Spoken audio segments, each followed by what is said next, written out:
And we're live. Wonderful. Hey, everyone. So Wait, I I'm should probably guessing take a look at oh, the actual stream so I can see what people are saying. there's nobody watching right now. Oh, There's okay. almost actually there's exactly zero viewers right now. Okay, sweet. But I'm assuming that my guest here today doesn't need any introduction. Um, so I am here today with Mexie. Hello. Um, you can follow her on Twitter at MexieYT. Um, Mm-hmm. Yep. go to her channel. It's trust me, if you like my channel, hers is a lot better. I am the poor man's Mexie. No, that's not true. No, I don't quite the same content. Uh, no, You haven't actually, put out something in a while though, like right, you were saying you haven't well, been yeah, doing. I haven't been able to do much because I've been working Yeah, 45 to 50 hours a week, and crap. it's oh, it's How's lifting your heavy, job going? it's lifting heavy shit too, Oh and no. I sprained my wrist at work. Oh man. Do they give So you like I've workers' comp? no, I had wearing a brace now so that I can hold the weight supported. I Are sprained my and it's actually a recurring injury. I sprained my wrist when I was 17, so that's like 3 years ago. mhm. Um, so I sprained it like 3 years ago, punching a brick wall repeatedly. Okay. I As I one does. was a very angry teenager. Um, hmm Yeah. very easy to piss off. I guess it's why I Understandable. wasn't bullied as much in high school as yeah. But I was bullied a lot in elementary school, and Well, that that's anger kind of transferred later on in life. But mm, that's neither here nor there. If you repeatedly hit a brick wall, break your hand, but still proceed to hit it, that's kind of the consequences. You're going to break your hand. yeah, I guess. But if you broke it on the job, like, aren't they required to give you workers' comp or something like that? No, they would be required to give me workers' comp if it was something that I couldn't work, like if it made it so that I couldn't work. But because I can still work, I'm still medically cleared to work as long as I wear my brace, um, Mm. which supports all the weight on my wrist instead of because what it does is it locks my wrist in place. I don't know. I mean, it sounds like you're probably still doing some more damage to it. Like you're not letting it I, heal, you know? I probably am, but Yeah. my there's so much. They, they really don't care about laborers. My Yeah. job. The job that I work at is, a company that prides itself on being so good to its laborers, but we can't even get a proper schedule. They tell us, oh, you're gonna be working 6:30 to 3 for the morning shift, and then they turn around and almost every day it's a 5 o'clock start where Wow. you're getting paid overtime for over 40 hours, but still Yeah. it's to a ridiculous extent. I guess you can't And name the company, obviously. uh, uh, actually, I named it on my stream with a Bronx blogger. Oh, okay. What is there a rule against naming companies? I didn't know that. No, no, I'm sure it's fine. And If like there was a law. unless your employer like watches this channel. Oh yeah, my employer is gonna stumble across an 800 subscriber anarchist channel. You never know. You never know. But You yeah, so what company is know, it? there's actually I can't say that there isn't a law that I haven't broken on stream, but when it comes to very mild, I've even drank or I've had alcohol on stream, and technically because I live in the states, that is illegal. Oh, really? Mm. Because it's Specifically like, because of my age, yeah, yeah, I'm under 21, being only 20. I see. That's such a ridiculous thing. 21 is such a an old age for drinking. Like Yeah. it should be like 18. Absolutely. I think it should too. Hmm. Um, hell, even the conservatives in my family agree with that assessment that it should be 18. Hmm. Like I don't think anywhere else in the world has 21. It's at least, I mean, we have It's 19, but either it's either eight or actually no. There, I know that there's part of Canada where it's 19. I can't remember. I think it's yeah, we're it 19 might be in Quebec. Ontario. No, Oh, you mean Ontario. 18? Oh no, there's. I remember there being one specific region, or it might even just be one city in Canada where it was where it is 19 instead of 18, and I think that had to do with Americans going over the border to get alcohol and then bringing it back to the states I thought if that they lived north enough. I thought that everywhere in Canada was 19. Let me It look might this be. up. I Let don't me know. let me look this up. I don't live there. I I've know, been there, but I don't live there. yeah, it's 19. The only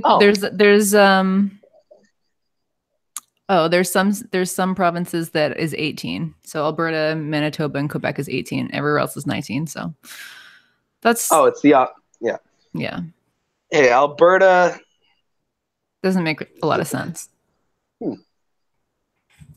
I'm pretty sure that's still closer to where I live than the capital of the United States is. Alberta? I mean, yeah. Or Where wait, do you no, live? is that actually? Wait, no, that. Never mind. I don't know where the locations in Canada are. I've been to Montreal Okay. once, Hmm. but yeah. Where do you Uh, live? I live outside of Boston.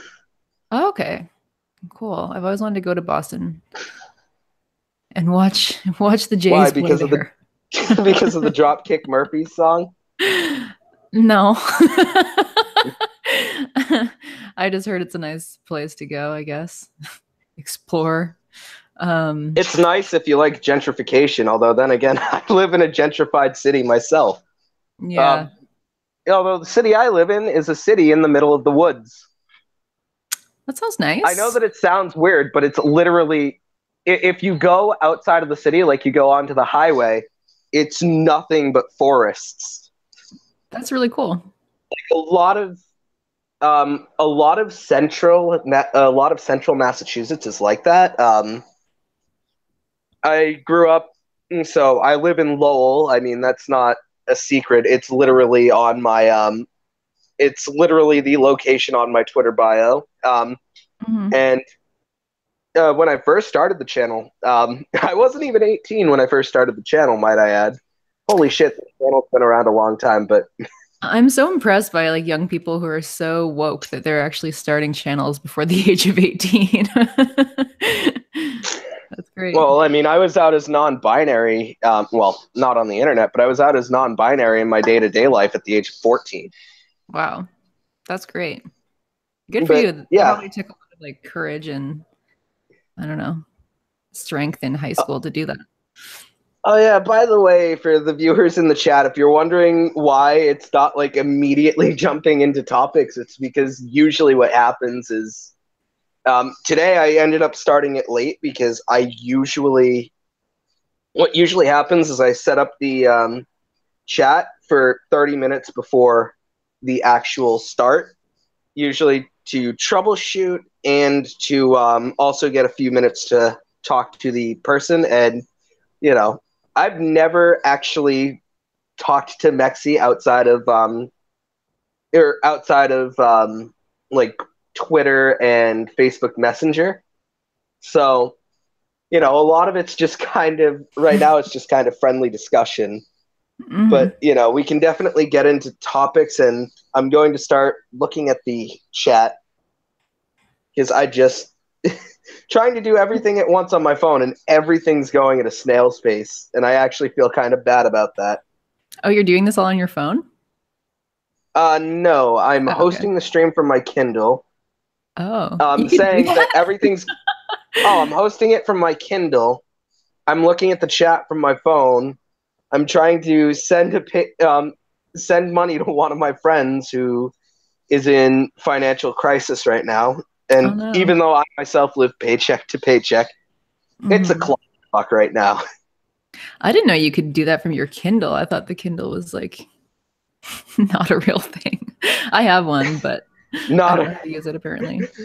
it's a Kindle Fire. Basically, what I do is I set up so I can actually set up the event on YouTube on my phone using the browser, Hmm. but Google or the Kindle Fire doesn't have an app for Google Hangouts.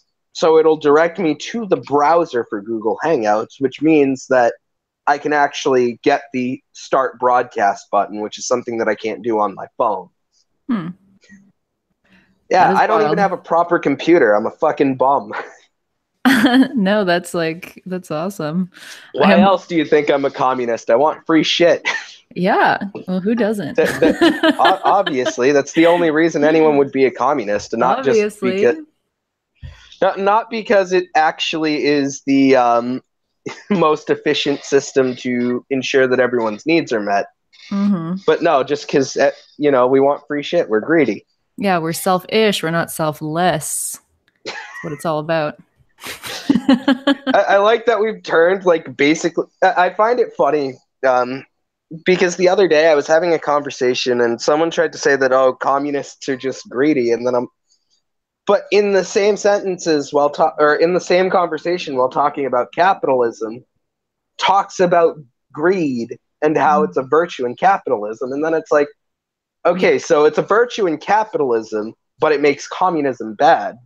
It's greedy to want everyone to have something. It's not greedy to want only individuals. Like, it's greedy to want to stop individuals from monopolizing everything. Well, That's greedy. Elon Musk worked 30 billion times harder, so he deserves 30 billion times as much. Right. And it's greedy to want to redistribute any of that. So obviously, that's what it's all It, about. it it's not the system. Pull yourself up by your bootstraps.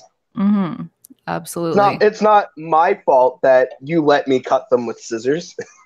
I heard like this really awesome thing about that, the pull yourself up by your bootstraps thing.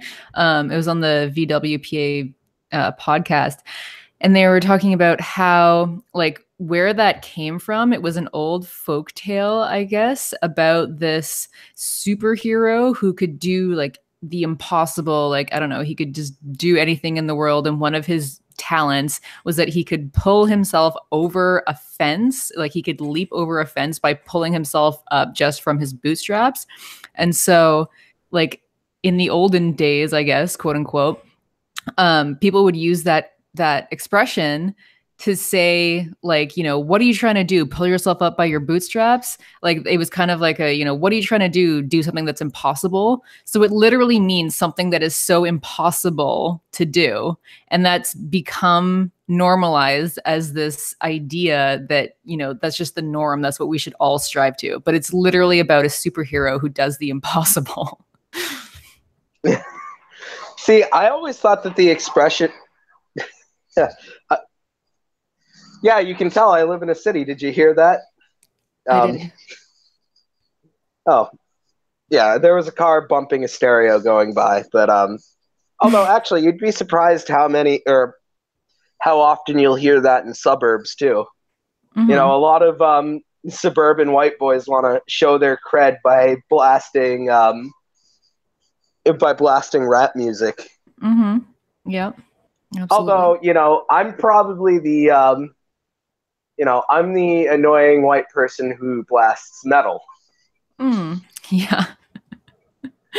Sounds good. Although I actually try not to do it like I try not to go too loud. Like, I live in an apartment complex, so, I don't play my music too loud. Mm-hmm. But, at work I've had people like give me weird looks because I listen to death metal and it's blasting on my speaker. It's like, yeah, it's like, I can listen to what I want. You're listening to what you want. Just, I I don't mean, it's blast it over theirs, but it's it's a really loud place, so it's good that you can at least like play your music. That's like some kind of like solace in your day. Yeah, it's a little bit of solace in a day that, um, really, it's a. Oh, I can't even begin to start. Mostly because I'm just like exhausted right now. I pretty Mm-hmm. much every day nowadays I operate off of about 4 hours of sleep and a shit ton of caffeine. God, I could not do Four, that. 4 times the recommended dosage, or not the recommended dosage, 4 times the average dosage. Dude, I mean, not dude, but be careful because that really drove me into crisis when I was younger and I was doing the same thing. It drove me into adrenal fatigue. So yeah, just honestly be careful. Whenever I hear about like young people or people younger than me who are like not sleeping and relying on caffeine, I'm like, oh my goodness, like girl, please be careful. Because yeah, after a while Yeah. it like wrecks your body. My not being able to sleep because I actually um, in middle school and the beginning of high school, I actually had adrenal fatigue, and Oh, I think I'm actually starting to get it again. yeah, not You know, surprised.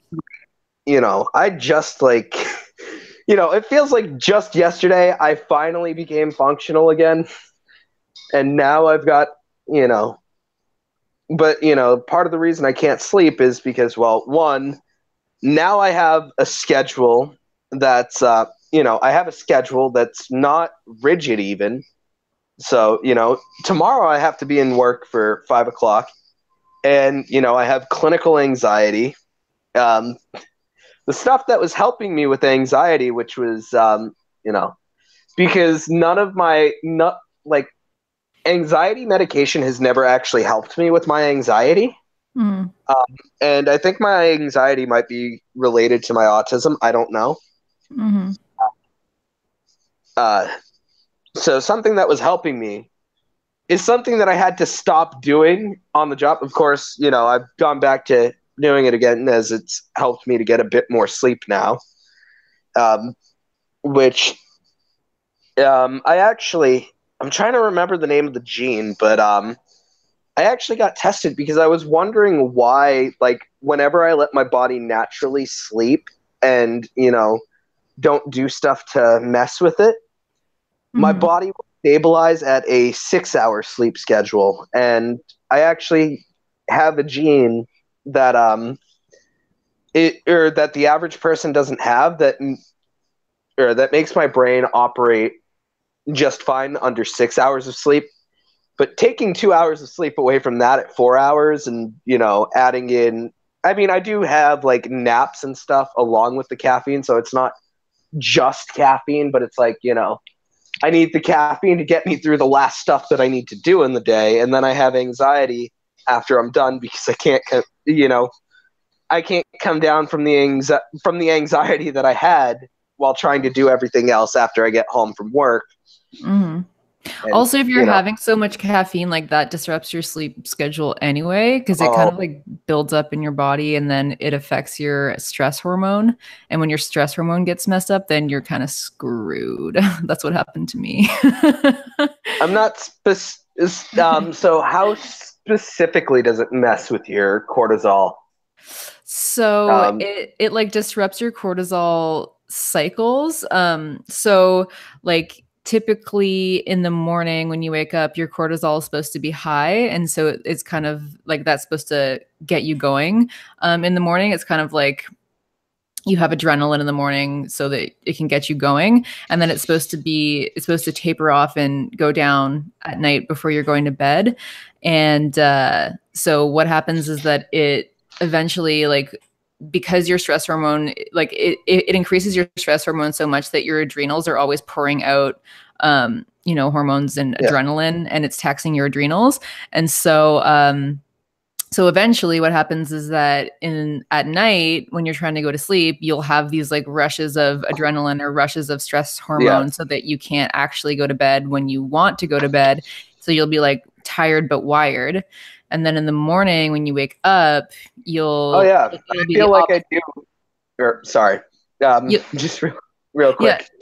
Yeah.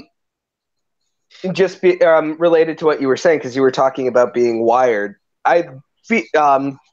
When I started using caffeine heavily to cope with my job, it actually the way that it works is very similar to how a methamphetamine would work. You know, like what we prescribe people with ADHD. There's also the street version of it, which is heavily criminalized, of course. But you know, the U.S. government can't allow its people to actually, you know, it seems like no government in the world can actually allow its people to consume drugs. So, you know, we've got to get these street drugs because now we've made it impossible for them to acquire them legally. But yeah, you know, so it's very similar to a methamphetamine where it doesn't actually give you energy. It just blocks the need to sleep. Which is, I mean, that's how caffeine functions, is that it blocks, I'm trying to remember what it is, not melatonin, but it blocks a specific chemical receptor due to the fact that it resembles the chemical enough to fit into the receptor. So it blocks the receptors from being able to receive it, which your brain also creates a tolerance to this because it can tell that the receptors aren't getting filled with the proper chemical. So it builds more receptors so it can actually start to catch the chemicals that it needs to fall asleep. Interesting. But anyway, yeah, if you do it for too long, then you'll get a bunch of hormonal problems. Well, I mean, I'm intersex and dealt with testosterone, estrogen imbalances for years. Like it's not testosterone or estrogen. It's like these hormones that I can't even. Oh, I know that it's not the same. Progesterone, and it's like your endocrine system, so it has nothing to do with like the other. So yeah, I'm not saying that. I'm saying that's just something that I've been through. So, you know. It's nothing new. Hormone imbalances. Yeah. But I don't even have the hormones in my body that I want, but you know. Yeah. No, I know. It's just, it makes it like really hard to function eventually. Yeah. But anyway, maybe we should answer this person's question about Jordan Peterson. Oh, there was a question about Jordan Peterson. Oh, I'd love to hear your general takes on Jordan Peterson, his rhetorical style, why he's so popular, and why the liberal media keeps fucking up when they interview him. Well, the liberal media keeps fucking up when they interview him because, well, the liberal media is trash and doesn't actually really want to combat his narrative, for one. Yeah, I would recommend, I don't know if I should write this in the chat, but I would really recommend, I don't know if people here listen to Rev Left Radio, but Rev Left Radio did a podcast episode looking at basically the rhetorical styles of Jordan Peterson, Pinker, and Sam Harris. And it was brilliant. And like, I would just direct you to that if you want to learn exactly about, you know, what Peterson does. I also think ContraPoint's video on Jordan Peterson was brilliant. I think that was really, really well done. Well, especially one thing that I really like about ContraPoint specifically is the way that she blends comedy and like just general kind of weirdness, like oddness, I guess would be the way that I'd put it. Like stuff that's meant to be not unsettling necessarily, but stuff that's meant to just like, you know, it's something that I've like just liked about her channel in general since I've started watching her in 2016 before she was even really popular. But yeah, not to be like the hipster, I was into her before she was cool. But Yeah. no, but I mean, I've always liked the style of comedy, and occasionally bringing in the grotesque as when it's warranted. Yeah, well, it's just like the best But satire ever.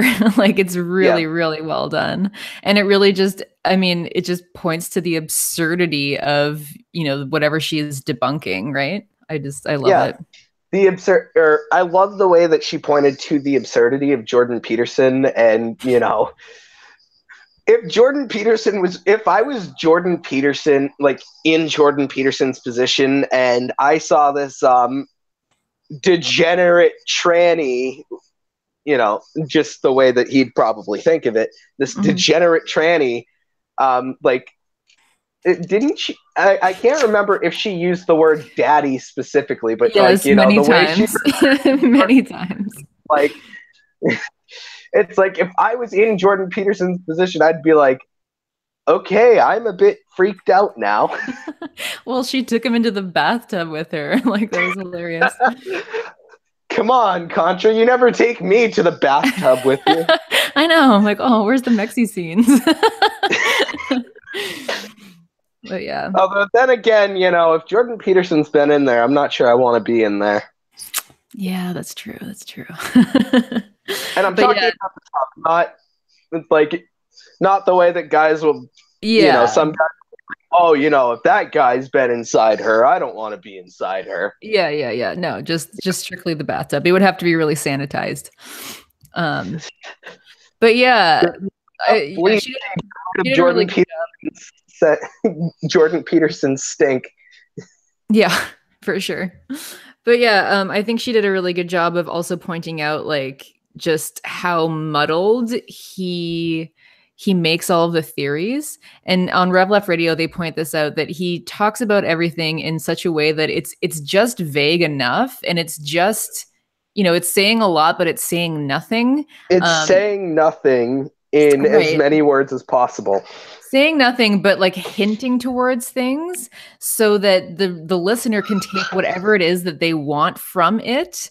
And so at that point, when people take whatever they want from what he's saying, because it's so loose and incoherent, because they've taken what they want, they're now like personally invested in what he has said. And they're just like, it speaks to them in this way that's personal. And so then when you try and say, but this is nonsensical or whatever, then they have this reaction of like, oh, well, you're taking him out of context, or, you're just not understanding the way that out of context. And what context is that? Right. It's like there is no context. I'm sure that if you bring 9 different people to if you ask 9 different people the context of a Jordan Peterson speech after saying that something makes no sense, you're going to get 9 answers as to what the context is. Right. And then you're going to have 9 people fucking arguing about what was actually being said. Yeah. I think that more and more people are kind of seeing through him. I'm not sure if that's true, but I kind of feel like more and more people are just like, all right, yeah, this is a joke, Yeah. Sorry. I had my mouth covered, but still. Okay. It's what happens when a gas bubble inside of a liquid, it has to come out. But For sure. Yeah. But yeah, that was something that I always kind of noticed with Peterson, is I'd always be like, wait, what the fuck is this guy even saying? And then, whenever I tried to derive something from it, it was always like, you can really only derive something from it too if you have specific biases. Because if you don't have specific, basically, like, I don't know, like almost anti-human biases, like anyone who isn't yourself, if you're not like this super individualist person, you're not really going to get anything out of a Jordan Peterson speech. If you don't have a bigotry, you're not going to really be able to derive anything out of what he's saying, because what he's talking out of his ass. And it's also a brilliant rhetorical style, because there's also plausible deniability, which I think is something that a lot of people talk about, but I don't think it could ever actually be overstated really with anyone who does rhetoric, is that, a lot of people go for plausible deniability. Oh yeah, he's the king of doing that. Like, he's always just like, oh no, I didn't say that. I didn't say that. And then he'll twist the words a little bit to be like, this is what I'm saying. And then someone will be like, oh, well, what about this? And he'd be like, well, I wasn't saying that either. It's like, well, what are you saying? Right.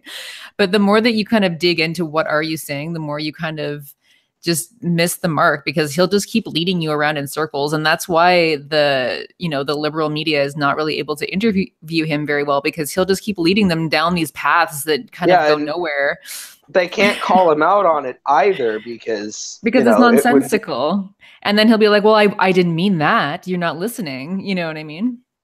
So. Well, I mean, I would be like, well, okay, if I was, the thing is, I should never interview Jordan Peterson, because I'd probably throw a chair at him at some point. Like, fucking say something. Yeah. Just say, it would turn into Stone Cold and Vince McMahon just steel chair over the head. Even though the chairs weren't actually made out of steel, they were made out of aluminum. But, yeah. No, but I mean, the stuff that he does say though is like so inflammatory that you're just kind of taken aback. Like when he was just like, men and women can't work together in the workplace because women put on makeup, and that's an invitation. Why do you wear makeup? To sexually arouse men. Yeah.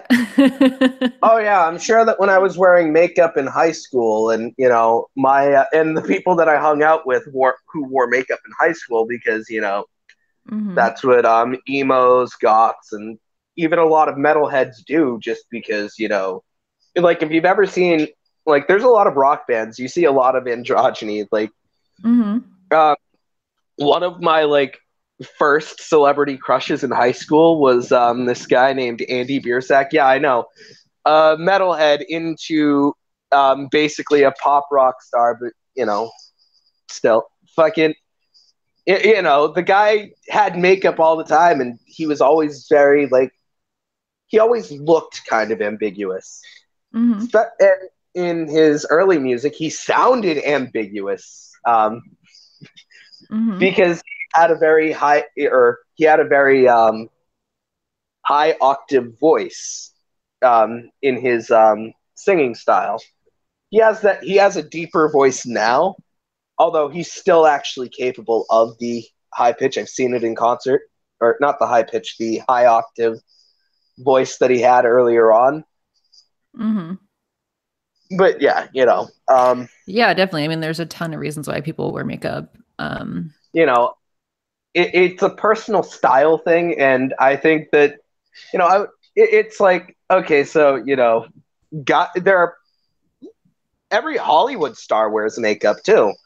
I mean, well, I mean, it's drilled into us that we need to do it. I mean, there's a lot of reasons why people wear makeup, and a lot of it has to do with us being told that we're just not good enough. Like, we shouldn't go outside looking with a bare face. You know what I mean? That's not what women should do. Cover up your face.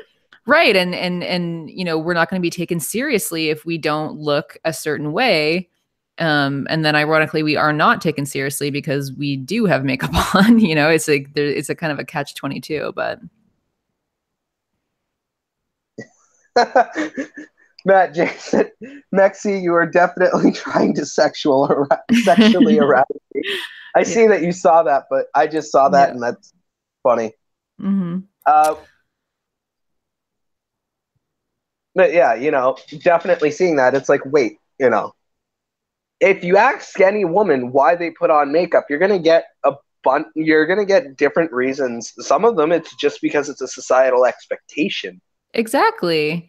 It's a societal For me, expectation, and for we've me, been socialized to feel like we're less than if we aren't wearing it. Like we're made to feel yeah, embarrassed if we go out without it. And so that's why, you know. oh yeah, I So, myself, it's kind of, or I, for the same reason that you wear makeup, I don't wear makeup because of the fact that I'm basically trying to hide my identity, to mhm, like trying to hide my gender identity, but mhm. also because I work, another reason is also because I work a job at a warehouse where, it's a fucking brick oven right now. It's, almost 30 degrees Celsius. Um, it's almost 30 degrees Celsius outside, and it's even warmer in the building because it's not climate controlled inside the warehouse except in the break room. That's terrible. Well, the building itself is a whole square mile, and it's completely flat, like it's one floor, and it's a whole square mile. Wow. So, it's a lot of space to try and climate control, which is so like the logistics of it is that it would take a ridiculous amount of energy to actually climate control the place, but it still sucks to be in there I know, in but the I mean, like, summer. they could at least try and, like, blow some fans or like get some air in there. I don't know. That just seems like, There is some air circulation, it's just not climate controlled. yeah, that's, yeah. The air circulation keeps it low enough that it's like not going to kill anybody. It's not hot enough to cause heat stroke, but it's Yeah. That sounds terrible. oh, it's only early on in the summer. It's only going to get worse for me. hmm Yeah. I mean, like, yeah, I feel like they should really be doing something more for you. But Oh, anyway, yeah, it makes sense you wouldn't like wear makeup in but there. yeah, if I'm in, but yeah, if I'm in like that situation, fucking, I wouldn't even really care or I wouldn't even really care like what someone thought about it if I went in wearing makeup. Fucking, I go in with my hair in the girliest fucking style possible, and I tell anybody who says anything about it to fuck off. That's awesome. Yeah. But I I'm mean, bigger than a lot of my coworkers too, so hmm I'm 6 feet tall, and well, now I'm 205 pounds. I was 250 when I went in there. hmm Uh, But I've lost like a size in pants every 2 weeks. When I went in there, I was a size 38 in pants, almost one size short of a size 40 in hmm men's, and I'm down to size 32 short. I'm wearing a pair of size 32 shorts right now, and Wow. when I stand up, if I put my phone in my pocket, they start to fall off my ass. Wow. Oh my god! I wanted my weight off, but now it's like I don't care if I have a huge fucking beer gut. Can I keep a fucking pair of pants? Yeah, I know, right? Can I not have to buy a new wardrobe every 2 weeks? Yeah. This shirt was supposed to be not skin tight, but this shirt was supposed to be tight when I got it. Now it's a baggy shirt. Mm. Well, yeah, there could be worse problems, I guess. Yeah, but yeah, I've been told, oh yeah, not being able to keep weight on, or not being able to keep weight on that you were having trouble losing before isn't the worst problem to have, especially Yeah. if you're losing it in a especially if you're losing it in a relatively healthy way. Yeah, relatively It's healthy. not like I stopped like eating or anything like that. Yeah, yeah, In fact, if exactly. anything, I eat more now. hmm Maybe we can answer. This is someone says, "What do you think of the Yeah, Me Too movement?" And because you were saying like you wanted to hide your gender identity at work, like is that because you feel like you'd be unsafe there? Obviously, it's if you actually less because of work and more because of my grandmother, who okay. is very transphobic. And Oh. if I wanted to come out at work, I would have to come out to my grandmother at the same time. So, Mm, it's a double-edged sword over there. Fucking, mm, if it was just work, I'd be like, I, I'm one of those people. I can tell somebody to fuck off, and it's not a big deal. No skin off of my nose. I wouldn't have mm, started YouTube if I didn't know what I was getting into. But the thing was mm, I watched the whole feminist versus anti-feminist thing for years and already knew what happened to feminists, and then decided I was going to mm, come on to talk about feminism anyway. mm. I'm like, oh shit, I'm going to battle now. I've got my giant claymore. I don't. Mm. I wish I did though. Well, you have more emotional capacity than I. Like I really cannot stand like confrontations with people who are just Well, ugh. for me, I've always known how to use a block button. I Yeah. I played video games for years too, where you'd hear the N word, very various other racial slurs. I Hmm. wouldn't say any of the actual words. Hmm. Faggot, cunt, bitch, Hmm. any slur under the sun. Heard that. So I would use the block button pretty frequently. Hmm. Learning how to use that on PlayStation Network because 12-year-olds on Call of Duty thought that it was cool to, 12-year-old white kids on Call of Duty thought it was cool to call a black guy the N word because he got killed. Hmm. Also also like the 12-year-old kid has they've made an emblem in Black Ops 2 that looks like a Klansman, and it's like, oh my god, like what the fuck? Yeah. How the fuck are 12-year-olds being indoctrinated into this shit? That makes me really sad. And like for my friends who are like starting to have kids now, I'm like, I really hope that your child doesn't turn out like that. I mean, I will say that it seems like a lot of these people come from backgrounds where they live in families that have those ideas because it took a long time to reconcile my identity and my politics. Um, Hmm. because really, my politics were kind of right wing like, when I first started to realize I was queer. It kind of I had to, I kind of had to realize that, capitalism was hurting people, and it was hurting people like me. Hmm.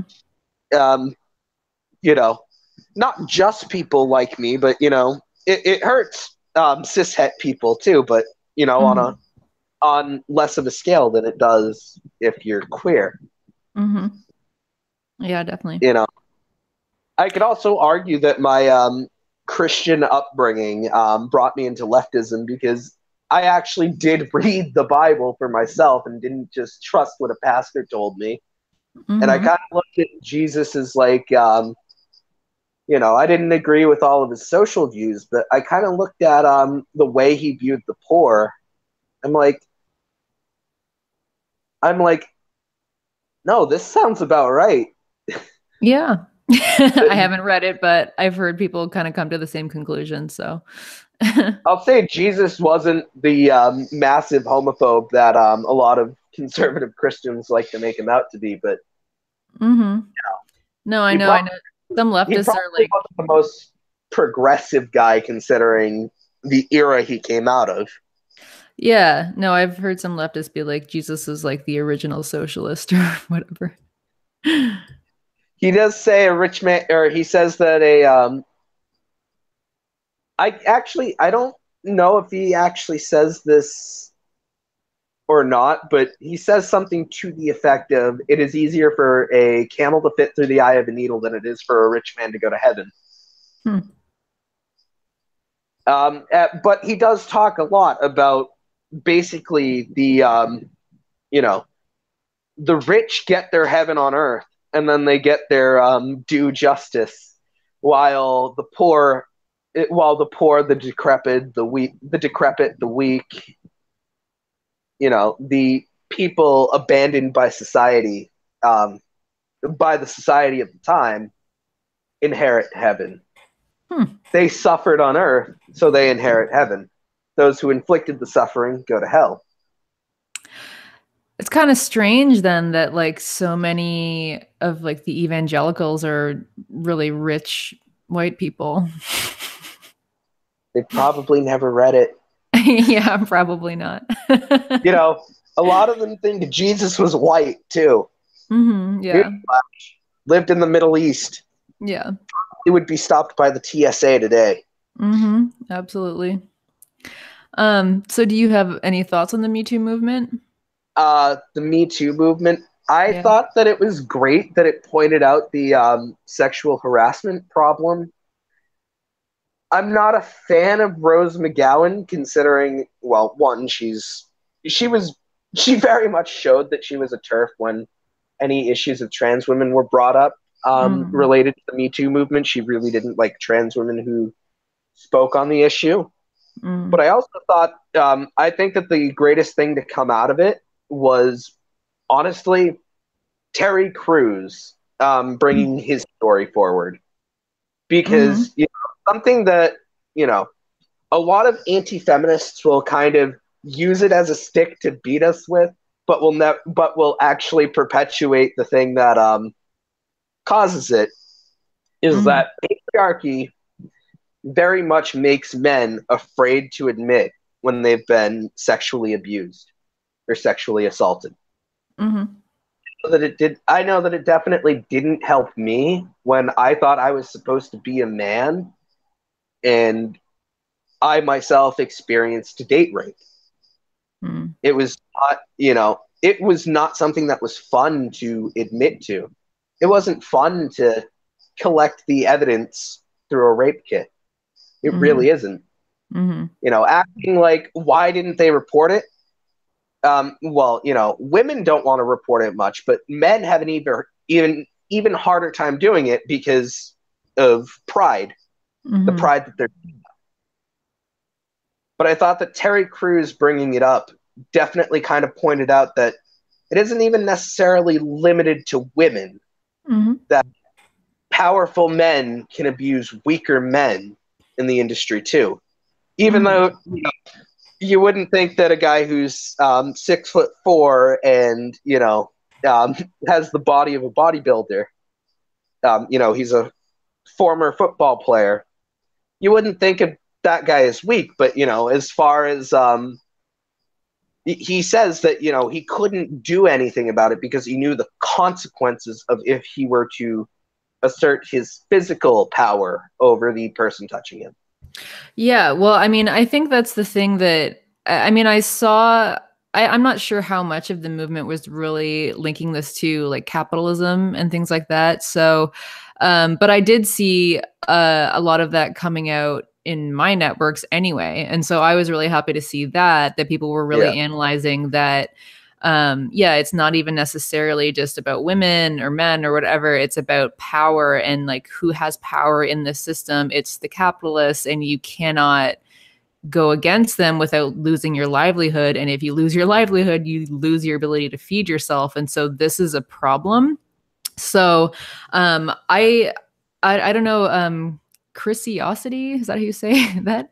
Yes. Yeah, okay. So she had tweeted about this and said that there were a lot of people in the Me Too movement actually working in support of labor and in support of laborers in the workplace and things like that, and Yeah. making actual reforms. And so I think that's awesome.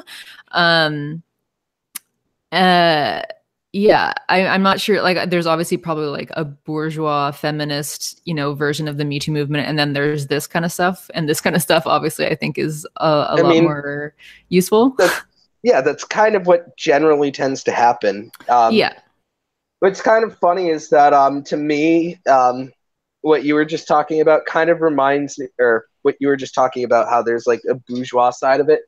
Hmm. For some reason, to me, it seems very comparable to how you have someone who isn't an anti-capitalist and is kind of a liberal, and Ice-T, um, but he did a song, or his band Body Count did a song about police brutality called No Lives Matter, which kind of Yeah, I touches saw on the that. fact that which kind of touches on the fact that poverty can often play into this too, which Mm-hmm. is that, because, the poor don't necessarily get treated better if they're white necessarily, or Mm-hmm. they might get treated a little bit better than a poor black person. They're not going to experience racism like even a rich black person might when dealing with a police officer. Mm-hmm. But, they may experience brutality and wrongful treatment as well. Mm-hmm. And, so you have Ice-T, who's kind of a liberal, but kind of hits the nail on the head at the same time that, to the bourgeois side of things, none of it actually matters. Even if they make it sound like or even if they make it sound like they care about the issue, in many ways they don't. They're just capitalizing on it. Mm-hmm. So Yeah, for I sure. Well, actually, I mean, like, there's a lot of people who are just treat it as if it's like, oh, this is a problem of men not knowing, like, this is just a problem with men and not a problem with like the entire systems of oppression that intersect. You know what I mean? Like, they wouldn't even think about capitalism. They wouldn't even think about hierarchy. They would just be like, oh, yeah, this is men attacking women. So that's kind of like the yeah, bourgeois lame Me Too movement that's not yeah. useful. Yeah, I mean, the thing is that men aren't inherently sexual predators. Men are trained to be sexual predators by patriarchy. Mm-hmm. It's not an inherent thing. Mm-hmm. And that's something that I wish right wingers would get, is that, well, one, we're not implying it's an inherent thing. Mm-hmm. But I don't think that they necessarily, ones who do argue, there are some that do argue in good faith. The ones that do argue in good faith actually do think that that's the way we're trying to frame it.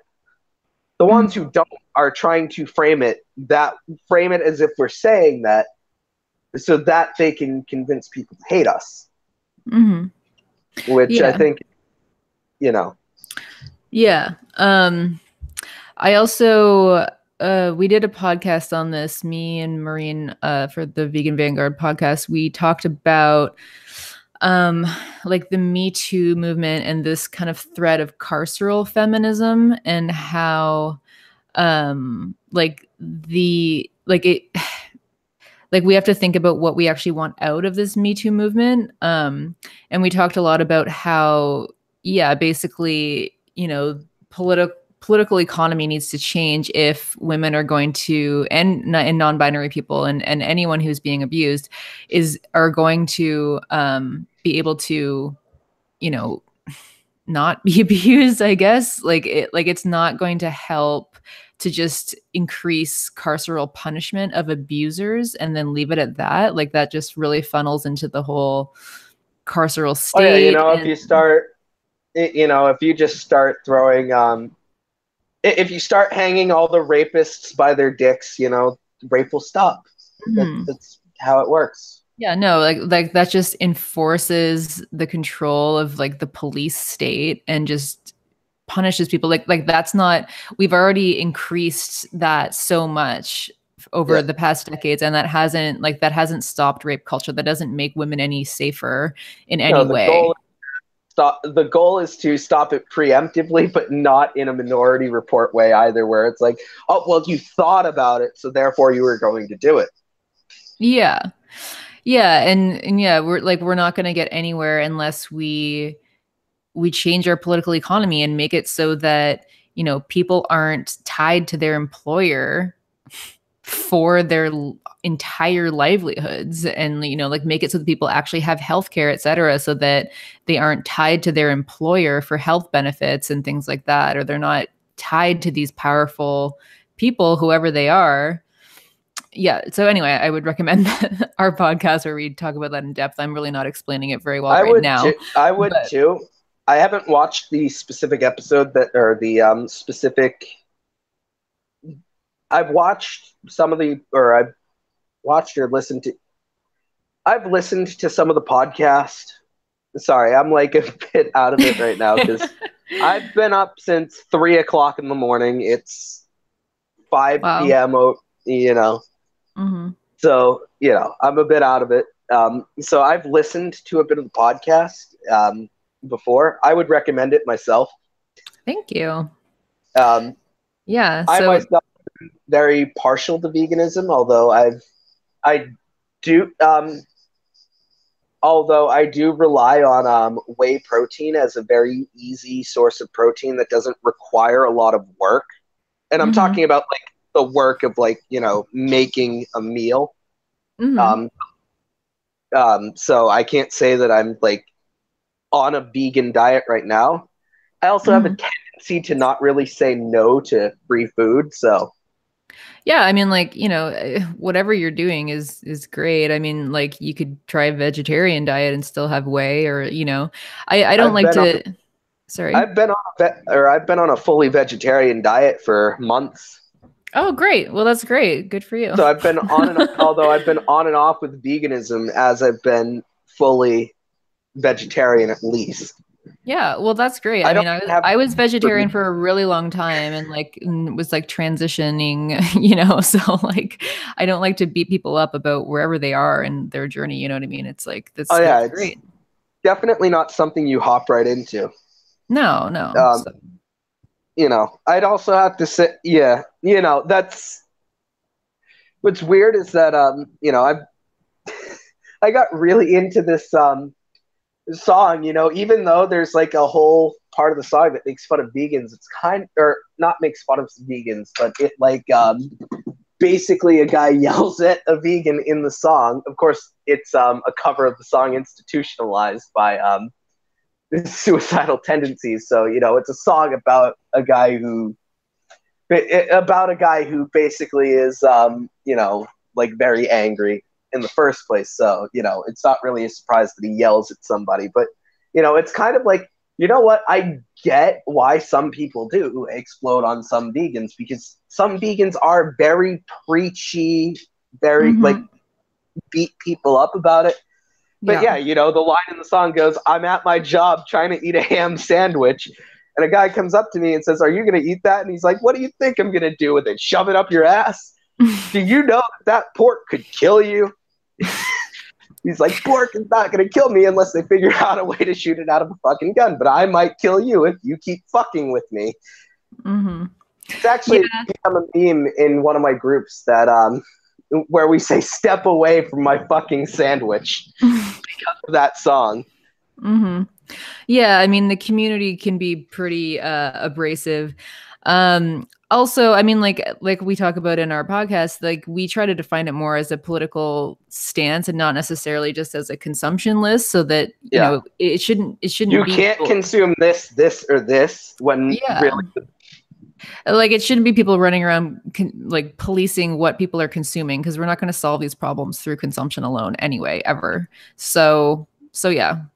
No, I'm not gonna start looking like I'm not gonna look at every beer I buy just to on Barnivore just to make sure that it's vegan. Right. Yeah. And a lot of, sometimes you don't have the means anyway to do that. Like, so I think for me, it's about like doing as much as you can, being as conscious, like, informing yourself and that's it. Like, so Yeah. yeah. So you, I'm assuming that you need to wrap this up soon because you did say that Yeah, I do. you would only be available a little after 5 o'clock. So Yeah. much that I wanted to talk about, but can't because there's only an hour long time frame, which is part of Yeah. why I've been, like rapid fire talking, because it's like, oh my god, there's so much I want to talk about. Let me see if there's like one more question I can I'm answer. also apparently the interviewer of the left, according to a few of my friends. Oh, sweet. Um, the Bronx blogger even said that it sounds about right because I've had a lot of names on my channel, Mm-hmm. culture points on my channel. In fact, Yeah, I think I saw that. That's oh, great. I really wish there was a bigger time frame for that specific Mm-hmm. hangout, because I Mm-hmm. knew there was only going to be an hour of it, and I was like, oh, this is gonna. I wish that there was much more, or I wish that there was more time to talk about it. But yeah, so Yeah. Are you um, gonna come out with any videos soon, or you're too busy with work? So the thing is that for now, until I get better equipment, I'm probably going to just stick to doing everything in a stream format, just because that's the one that takes the least work but produces the most content. Because it's not like it's not like I've ever done like really high tech editing on my channel anyway. Me neither. I've never I don't have like expensive sound equipment or anything like that. So what I can do in a stream is about the same quality of what I can do recording my voice on my phone, but it takes less time because I don't have to edit out jump cuts or anything like that. And usually because there is another person on the stream, my ums and pauses and everything, they kind of get covered up by the fact that it's a conversation. Yeah, makes sense. It's easier to do. So, yeah. So that's probably what I'm going to do. I plan to get a computer as soon as I can so that I can act and get a better microphone and everything, because I'm literally just using a headphone microphone, which I've always been using it. I've been using it since before even the how much bullshit can you handle challenge, where I topped it at 220. Although I feel I technically might have cheated a little bit because I didn't go and I didn't really spend a lot of time on each tweet. I was just kind of like rapid fire tweets constantly. So yeah, definitely check out the Vegan Vanguard podcast, Mexie's channel. Look up or follow her at Mexie YT. I mean, I can't really tell you what to do, but if you want to follow her on Twitter, if you don't already, and thank you for coming on. Yeah, thank you so much for having me. This was really fun. All right. I will, for the person, for Prudent, I will comment the Rev Left Radio episode about Peterson in the comments of this video when it's ready, because it wouldn't let me send it in the stream because it was a link and it said error, you can't do this. So it doesn't let you do that in other people's streams. I can only send links if you're the one hosting the stream. Okay. So yeah. Maybe we should have done it on your channel. No. No, it's okay. I'll just put it in the comments. The purpose of me interviewing you. Or although I guess it wasn't necessarily an interview, since it just kind of was our takes on things, but yeah, just whatever. It's enough for Dave Rubin to consider it an interview. Yeah, for sure. I'm hosting the real free speech content. Absolutely. I'm just so free that I can't even monetize it. Oh man, yeah. It's a shame. But yeah, I can't monetize it because of YouTube's new model of you have to have over 1,000 subscribers, you have to have a certain amount of view time. I think I actually have enough view time, but I don't have enough subscribers. You're close. Because I don't have 1,000. You're getting there. I'm getting there. It's been a 3-year journey. Yeah. Okay, so you've been like off and on though. Technically, it's been a little bit more than 2 years. Only a little bit more than 2 years, because it was just a month before I turned 18 that I actually started this channel. Although I had been around on YouTube even before then. The first YouTube video I ever did was something I would never do today, for 2 reasons. One of them being my adopted diet, but another one just being because it was a really bad idea. I even acknowledged in the video where I did it that it was a bad idea, but I snorted I snorted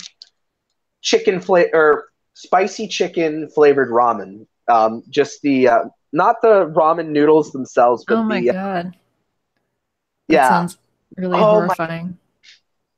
I had to go like I immediately was like, wait, no, I need a tissue because my nose is running. Oh my But god. yeah, please don't look for that video, by the way. I am I'm really embarrassed that it was ever made.